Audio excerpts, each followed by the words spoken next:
So we're going to start the confidence interval notes. So rate your confidence 0 to 100, guessing someone's age within 10 years, guessing their age within 5, how about guessing within 1 year? Definitely going to be harder, right? Well, rate your state and confidence. Let's do a sports example. Shooting a basketball at a wading pool. Will you make the basket? Well, the pool's pretty big. I'm pretty confident I could make that basket. Shooting the ball into a large trash can. So area is smaller, but trash can's still pretty large. What about shooting it into a carnival game? Carnival game, probably pressure's on. I'm not going to be as confident. So what happens to your confidence as the interval gets smaller? Smaller the interval, the lower your confidence.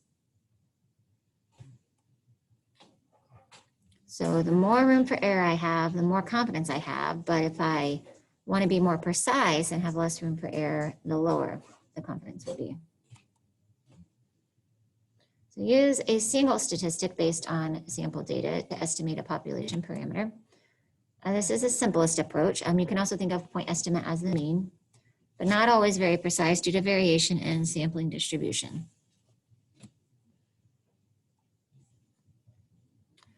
A confidence interval is used to estimate the unknown population mean. Okay, so notice confidence intervals always deal with the mean. It is an estimate of the mean with allowing for some wiggle room. The formula is the estimate plus or minus some margin of error, and the formulas will change on these depending on which one you find. And we're going to talk about 3 different confidence intervals, the Z interval, the T interval, and the proportion interval.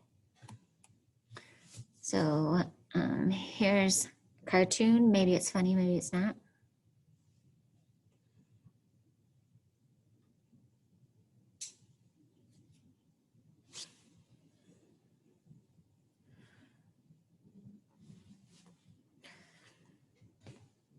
So margin of error shows how accurate we believe our estimate is. Smaller the margin of error, the more precise our estimate of the true parameter is. And the formula for margin of error is your critical value times your standard deviation of the statistic.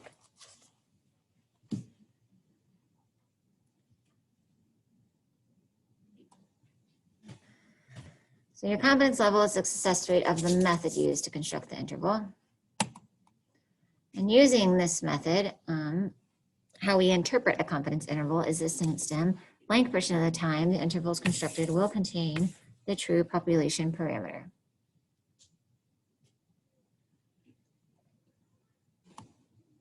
So the critical value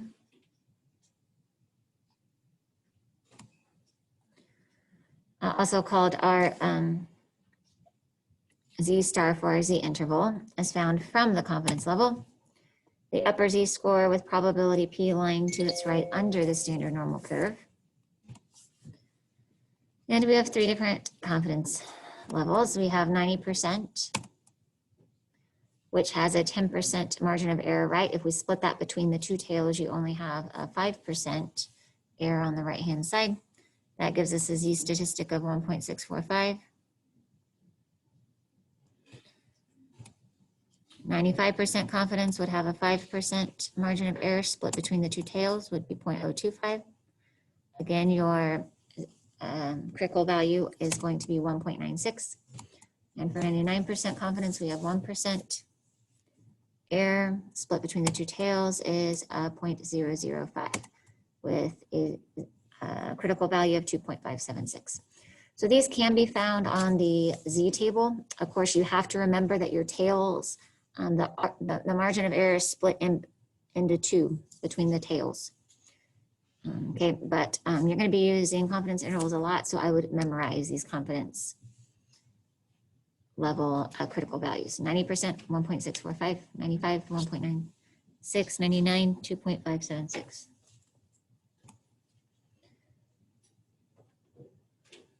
So confidence for a population mean. So we have an X bar, your mean, or your point estimate, think of it as mean. plus or minus some margin of error. So how do we find margin of error? That is our critical value times sigma over square root of n, which is also called the standard deviation. And your critical value times your standard deviation together is your margin of error.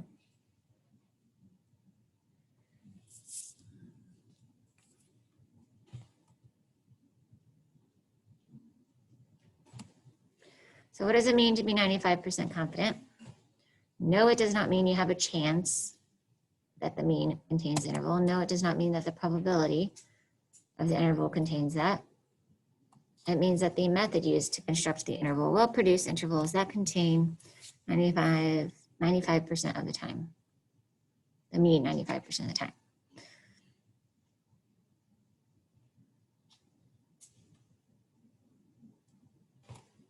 So steps for doing a confidence interval.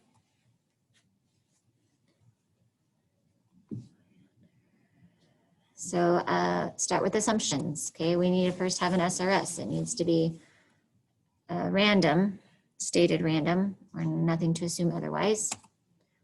It needs to be normal, okay? So how do you prove that something is normal? It could be stated normal. It could be a large sample size, meaning greater than 30.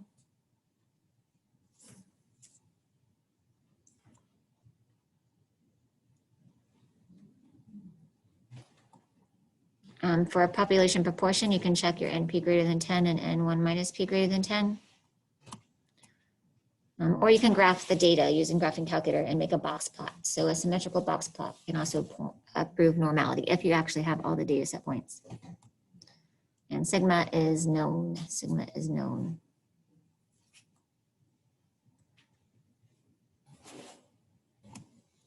So after assumptions, we need to calculate either through formulas, depending on if you're doing a Z, T, or a one prep.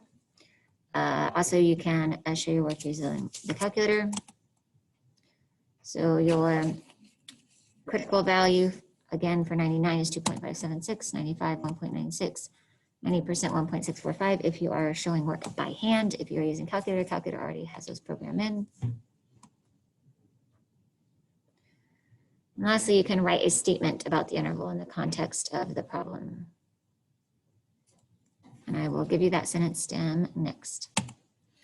So what is our final statement that we make after we write our assumptions and our show our work?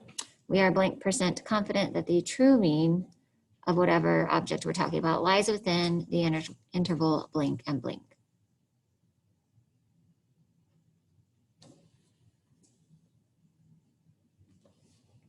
So memorize, make flashcard.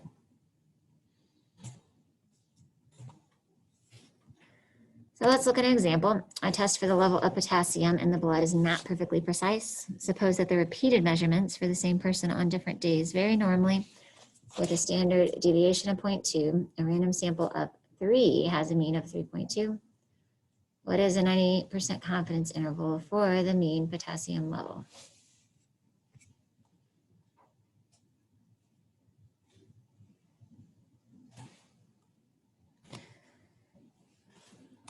We'll start with assumptions. SRS, it is stated random. It's normally distributed, it says normally, so check. And sigma is known. So you have two options for showing work. You can use the formula. I have a mean of 3.2. Because I am doing a 90%, my critical value is 1.645. And again, we have standard deviation of 0.2 divided by square root of n. Or if you're wanting to use the calculator, again, calculator, go to statistics. Click on confidence interval, and then Z-int. So you will then plug in your standard deviation at 0.2, your mean at 3.2, your sample size at 3, and your confidence interval at 0.9. And this is how you show work for a confidence interval. Okay, you have to write Z-int, and you're defining the Z interval because you will learn later two other ones, everything the calculator asks for. So with the calculator output, we'll have a C lower, C upper, which will be your 3.01 and 3.38. But your final answer will be we are 90% confident that the true mean potassium level is between 3.01 and 3.39.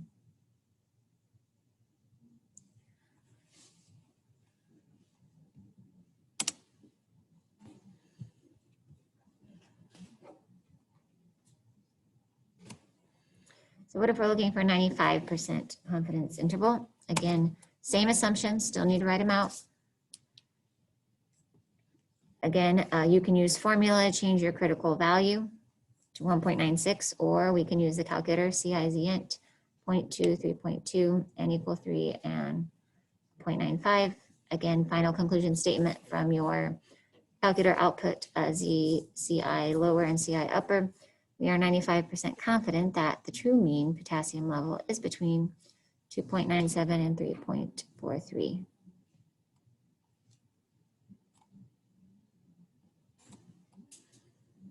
And there is a formula work if you're using formula.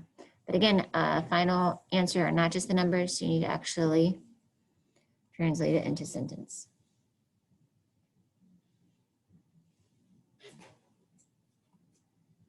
So what about for a 99% confidence level? Again, we still have the same assumptions. Again, the only thing that's changing is your test statistic. Okay, since we're going 99, our test statistic is going to be 2.576. Again, or you can use calculator output, CIZINT, again, change your confidence interval to 0.95, but make sure to write out this statement for the calculator showing work. And a final conclusion statement for 99, we are 99% confident that the true mean potassium level is between 2.9 and 3.5.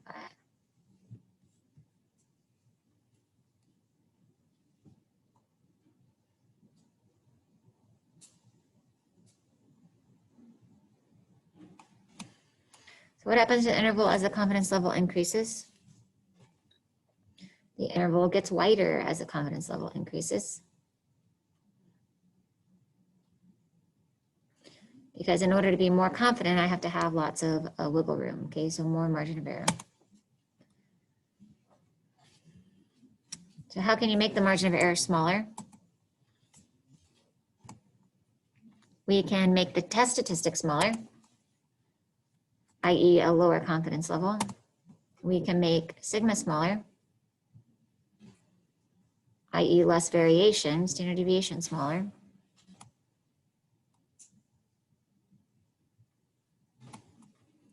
Or we could make our sample size larger.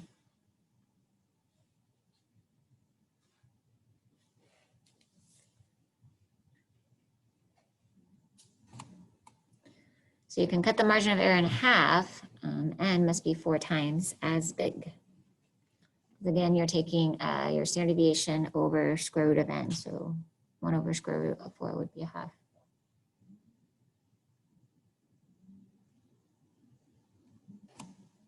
So let's look at another example. A random sample of 50 SST students was taken and their mean SAT score was 1250. Sigma was 105. What is a 95% confidence interval for the mean SAT scores of SST students?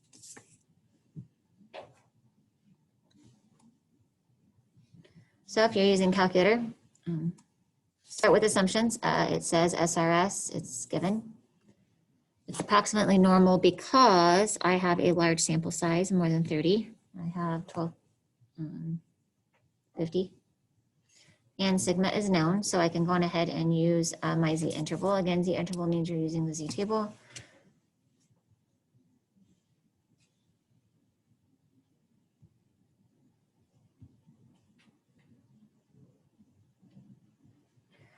So z, ci, z int, your sigma is 105, your mean is 1250, your n is 50, and your confidence interval is 0.95.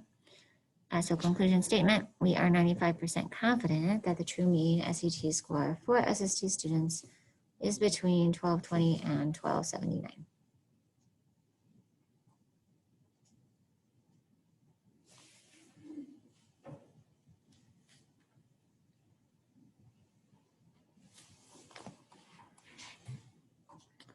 So suppose that we have this random sample of SAT scores. What is a 95% confidence interval for the true mean SAT score?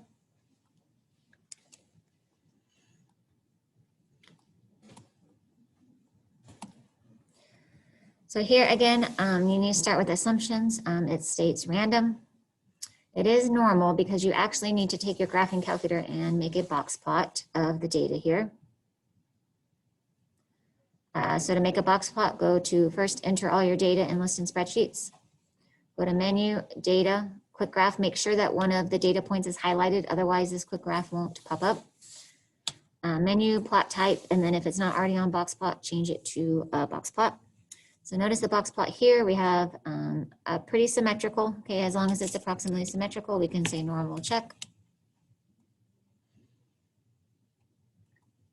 And so we can proceed with the rest of the data analysis. So from the calculator, since you already have these enlisted in spreadsheets, go to statistics, confidence interval, and this time your Z interval you're going to do from data. Okay, you're going to do from data, not from stats.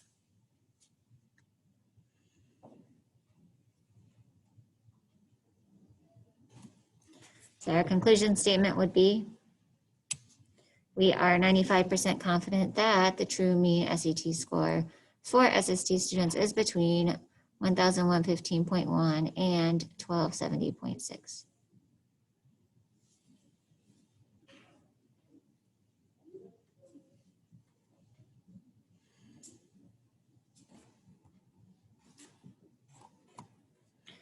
So to find a sample size, if a certain margin of error is wanted, then to find the sample size necessary for that margin of error, use this equation, M equals margin of error equals your test statistic times sigma over square root of n. And this is the only time in stats that you actually round all the way up to a full person is when we're finding sample size. So always round up to the next person. Can't have a fraction of a person for sample size. So make a flashcard of that. The height of SST male students is normally distributed with sigma equaling 2.5. How large a sample is necessary to be accurate with n plus or minus 0.75 inches and a 95% confidence interval.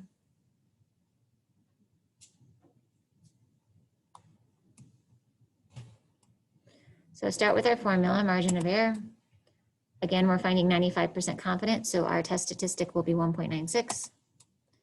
Plug it into the equation, margin of error is 0.75 equals 1.96 times our standard deviation of 2.5 divided by square root of n. And again, you can use your algebra solver on your calculator, again, or you can multiply both sides by the square root, take 2.5 times 1.96, divide it by 0.75, and then square both sides. So when you do that, the answer after you round up, because we are talking about sample size, is 43. You need 43 people to have that margin of error given the confidence interval.